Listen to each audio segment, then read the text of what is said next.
Bonjour et bienvenue sur cette toute nouvelle vidéo au titre un petit peu provocateur parce que j'aimerais tordre le cou à une réputation, à quelque chose qui circule et qui consiste à dire que Six Sigma c'est un truc de matheux et qu'il faut être bon en stats, qu'il y a plein de calculs, etc., que c'est compliqué et que voilà, si on n'a pas une maîtrise de maths ou je sais pas trop quoi, on ne peut pas y arriver. On va arrêter avec ça tout de suite et je vais essayer de vous en convaincre pendant cette petite vidéo. Bien sûr, on va utiliser de la statistique parce qu'on va chercher à prendre une décision sur une population à partir de données d'échantillons, mais on va en aucun cas vous demander de faire des calculs. Je veux dire, ce genre de choses-là, on va oublier. Sinon, il y aurait 3 personnes certifiées Lean Six Sigma dans le monde. Ça n'a strictement aucun intérêt. Personne ne pourrait faire de l'amélioration continue de processus. Par contre, bien sûr, on va utiliser de la statistique, mais pendant tout le long de la formation, on va, que ce soit de la yellow belt, de la green belt ou de la black belt, on va apprendre quels sont les outils à utiliser et en aucun cas on va faire des calculs, ça n'a strictement aucun sens. Donc on va utiliser bien sûr un logiciel, notamment Minitab, qui est un des plus utilisés dans l'amélioration continue pour faire du calcul. Et on va s'appuyer sur les fonctionnalités de ce logiciel. Bien sûr, pendant toute la formation, on va apprendre quels sont les outils qu'on va utiliser pour pouvoir prendre telle décision, analyser tel type de données, mais en aucun cas, encore une fois, on va faire nous-mêmes ces calculs. Je voudrais prendre un exemple tout simple pour vous montrer en fait ce qu'on va faire dans une formation Six Sigma et quel est le niveau de difficulté des statistiques qu'on va utiliser. Vous allez très vite comprendre qu'en fait, il n'y a pas de difficulté particulière. Il faut juste apprendre à utiliser tel type d'outil en fonction de la situation. Imaginons qu'on ait 2 fournisseurs à comparer. On est par exemple en train de choisir un fournisseur d'hébergement de site internet ou d'hébergement de pages ou de propositions de services IT sur le cloud par exemple, et on mesure des temps de réponse à une sollicitation, que ce soit une base de données, une page web ou ce genre de choses-là. Là, vous avez sous les yeux des temps qui ont été collectés en centièmes de seconde. Une vingtaine de mesures ont été réalisées sur une journée, par exemple, et voilà les données qui ont été collectées à travers le temps d'affichage de pages chez le fournisseur 1 et chez le fournisseur 2. On veut signer un contrat avec ce fournisseur et on veut s'assurer que ce fournisseur nous délivre chaque page à chaque clic d'un utilisateur, la page réponde en 1/2 ou 1 seconde maximum, entre 50 et 100 centièmes de seconde. Avec les données dont on dispose, là c'est 20 données pour chaque fournisseur, quel est le meilleur fournisseur? Alors qu'est-ce que vous feriez de manière la plus spontanée possible? Vous allez certainement commencer par faire une moyenne des valeurs de ces 2 fournisseurs. Vous avez le premier fournisseur qui a une moyenne de 98 en gros, le deuxième qui a une moyenne en gros de 94-95.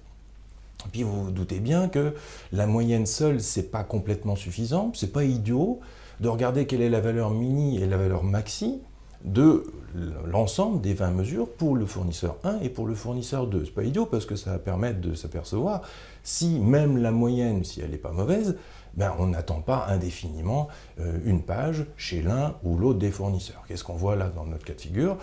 Le fournisseur 1, il a un temps maximum d'affichage de page d'1 seconde 9 et le fournisseur 2, 1 seconde 4. À partir de ces données, qu'est-ce qu'on peut se dire? Tiens, j'ai le fournisseur 2, il a une meilleure moyenne que le fournisseur 1, et puis l'attente maximum, qui est d'1 seconde 4, elle est quand même inférieure au fournisseur 1, qui est au maximum d'1 seconde 9, donc moyenne meilleure, maximum inférieur. Du coup, moi je décernerai quand même la palme, comme ça, spontanément, au fournisseur 2. Alors là, on est déjà un petit peu en train de faire de la statistique. Alors évidemment, min, max, ce n'est pas une donnée statistique descriptive. On préfère plutôt l'écart type. Si on calcule l'écart type, on donne ça à Excel, il sait très bien faire, ou à Minitab, ça pose aucun problème à qui que ce soit de calculer un écart type. Il y a une fonction dans Excel qui s'appelle écart type et qui vous donne le résultat immédiatement. Quand on fait une moyenne et un écart type, on est déjà en train de faire de la statistique parce qu'on est en train de dire que dans le cas du fournisseur 1, on a en gros une gaussienne qui a une moyenne de 97,7 et un écart type de 5,5. Et dans le cas du fournisseur 2, on a un fournisseur qui répond selon une gaussienne avec une moyenne de 94,6 et un écart type de 5,8,5. On fait de la statistique descriptive. Vous le faites peut-être sans le savoir, mais c'est de la statistique descriptive. Cependant, attention, Parce que là, sur quoi on est en train de prendre des conclusions? On est en train de tirer une conclusion en choisissant le fournisseur 2. On est en train de prendre des conclusions sur des échantillons. Attention, les 20 valeurs là qui sont collectées, ça ne correspond pas au temps de réponse à n'importe quel moment du fournisseur.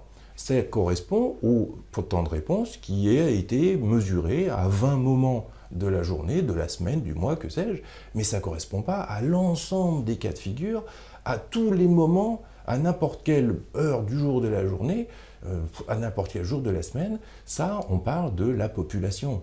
Et ce qui est vrai pour un échantillon, là, la moyenne qu'on a calculée et notre petite conclusion qu'on a tirée, que ce soit le fournisseur 2 le meilleur, ce qui est vrai pour un échantillon, ben, ce n'est pas forcément vrai pour la population. Et là, c'est toute la différence, et c'est pour ça qu'on a besoin de la statistique.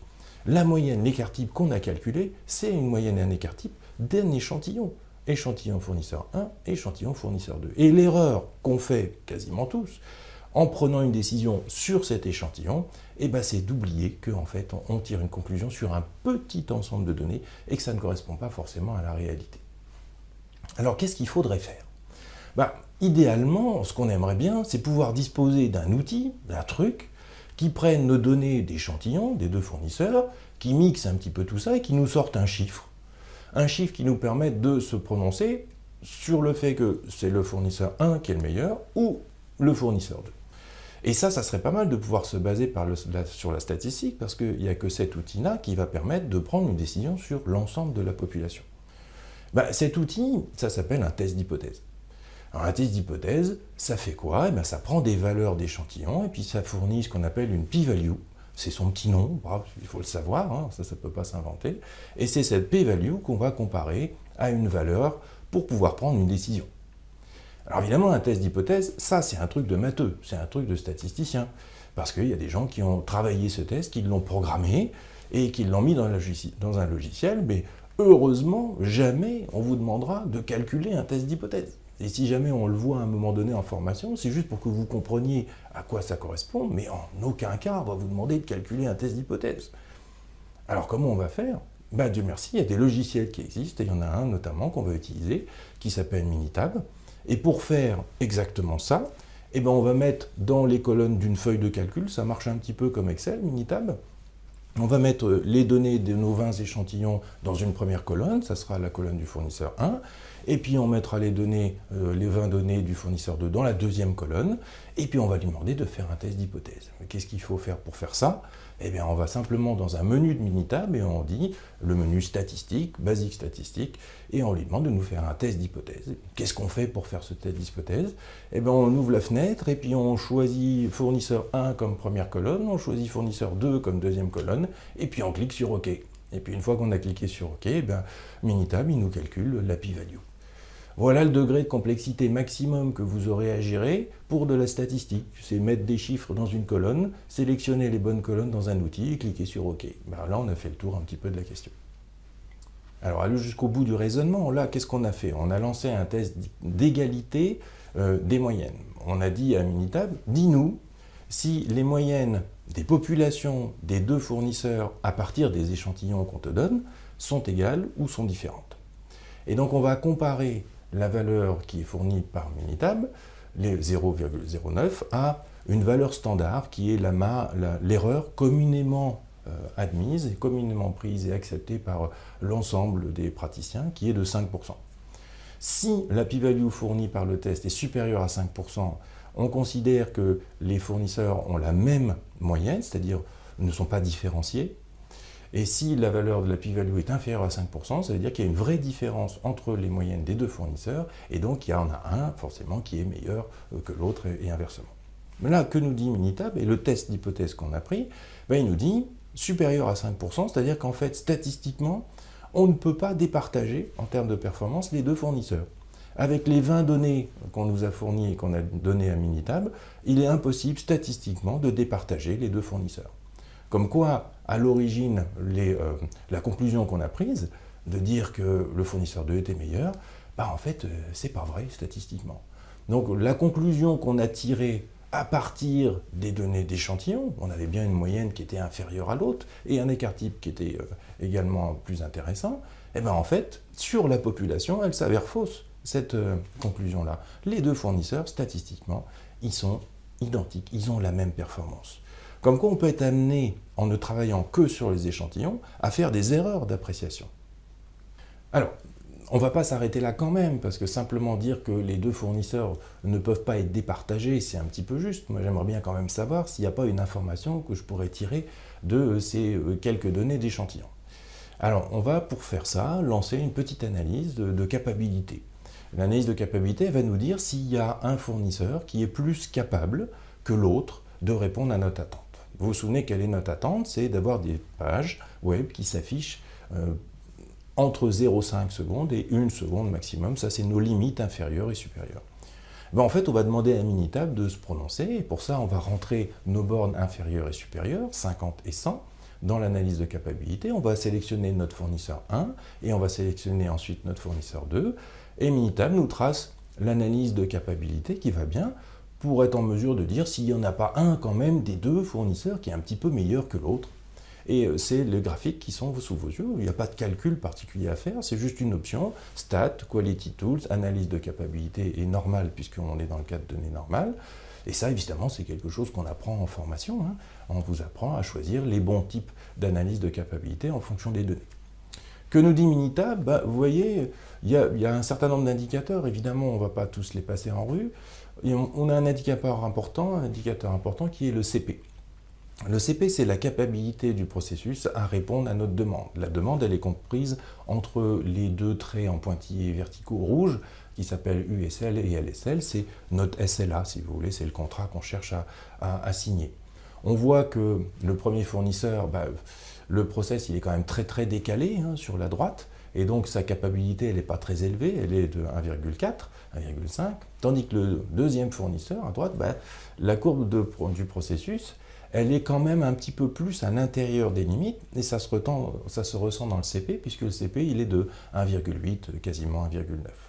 Donc, même si statistiquement, on ne peut pas départager les deux fournisseurs, on en a un qui probablement correspondra mieux à ce qu'on attend de lui, et sera mieux à même de nous fournir le service attendu. Ça sera probablement quand même le fournisseur 2.